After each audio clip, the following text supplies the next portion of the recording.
வாய்க்கொழுப்பால் வசமாக சிக்கிய உதயநிதி ஸ்டாலின் அவர்கள் கிட்டத்தட்ட தேர்தல் நெருங்கும் போது உதயநிதி ஸ்டாலின் அவர்கள் சிறைக்கு செல்வார் என்றும் எதிர்பார்க்கப்படுகிறது. மேலும் சனாதன சர்ச்சை தொடர்பாக அனைத்து வழக்குகளையும் ஒரே இடத்தில் விசாரிக்க உயர்நீதிமன்றத்தில் மேல்முறையீடு செய்த உதயநிதி ஸ்டாலின் அவர்கள் அந்த வழக்கானது தள்ளுபடி செய்யப்பட்ட நிலையில் உச்சநீதிமன்றத்தில் மேல்முறையீடு செய்தார். இந்த வழக்கில் அமைச்சர் உதயநிதி பொதுவெளியில் பேசும்போது கவனமாக இருக்க வேண்டும் என்றும், விளையாட்டுத்துறை அமைச்சராக இருக்கலாம், விளையாட்டாக அமைச்சராக இருக்கக்கூடாது என்பதற்காக தற்பொழுது உச்சநீதிமன்றம் கடும் கண்டனத்தையும் தெரிவித்திருக்கிறது.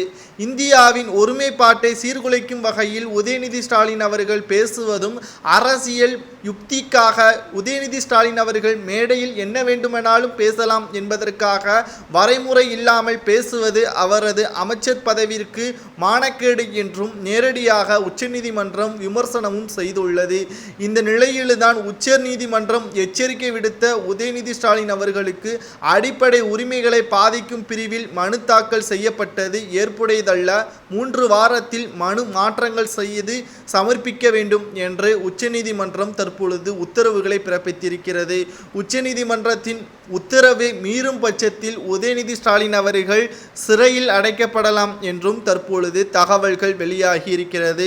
மக்களவைத் தேர்தலில் பிரச்சாரத்திற்கு மும்முரமாக பிரச்சாரம் செய்து வருகின்ற உதயநிதி ஸ்டாலின் அவர்கள் இந்த சனாதன பிரச்சனையின் காரணமாக சிறைக்கு செல்வாரா என்பது ஒரு கேள்விக்குறியாகத்தான் அமைந்திருக்கிறது.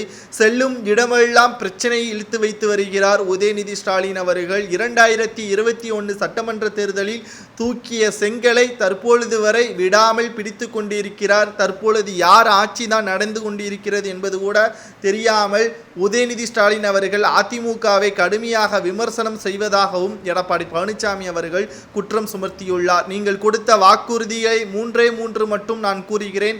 அதை முக்கியமான வாக்குறுதிகளாக நீங்களே அதை கூறினீர்கள். நிறைவேற்றி விட்டீர்களா? நீட்டை ஒழித்து விட்டீர்களா? மதுபான டாஸ்மாக்குகளை குறைத்து விட்டீர்களா? மற்றும் குடும்ப தலைவிகளுக்கு 1000 ரூபாய் கொடுக்கப்படும் என்று உதயநிதி ஸ்டாலின் அவர்கள் பிரச்சாரம் செய்தாரே, அது அனைத்து குடும்ப தலைவிகளுக்கும் சென்று விட்டதா என்பதையும் விமர்சனமும் செய்துள்ளார். இந்த பிரச்சனைக்கு நடுவில் உதயநிதி ஸ்டாலின் அவர்கள் சனாதனத்தை பற்றி பேசியதால் ஒட்டுமொத்த அரசியல் கட்சி தலைவர்களும் சனாதனத்தை பற்றி பேசியதால் திமுகவின் கூட்டணி கட்சிகளுக்கும் ஆதரவு கிடையாது என்று இந்தியா கூட்டணி கட்சியை தற்பொழுது பிளவுபட்டு விட்டது. இதனால் மத்தியில் மீண்டும் பாஜக தான் ஆட்சியை தக்க வைக்கும் என்று இதன் மூலமாக தெரிவிக்கிறது. உதயநிதி ஸ்டாலின் அவர்களால் ஒட்டுமொத்த இந்தியா கூட்டணியும் பிளவுபட்டதற்கு உதயநிதியும் திமுகவின் தலைவர் ஸ்டாலினும் தான் காரணம் என்று பல்வேறு அரசியல் கட்சி தலைவர்கள் கூறுவதை பற்றி உங்களது கருத்துக்களை மறக்காமல் கூறுங்க. உதயநிதி ஸ்டாலின் அவர்களுக்கு தண்டனை வழங்க வேண்டும் என்றால் என்ன தண்டனை வழங்கலாம் என்பதையும் கூறுங்கள்.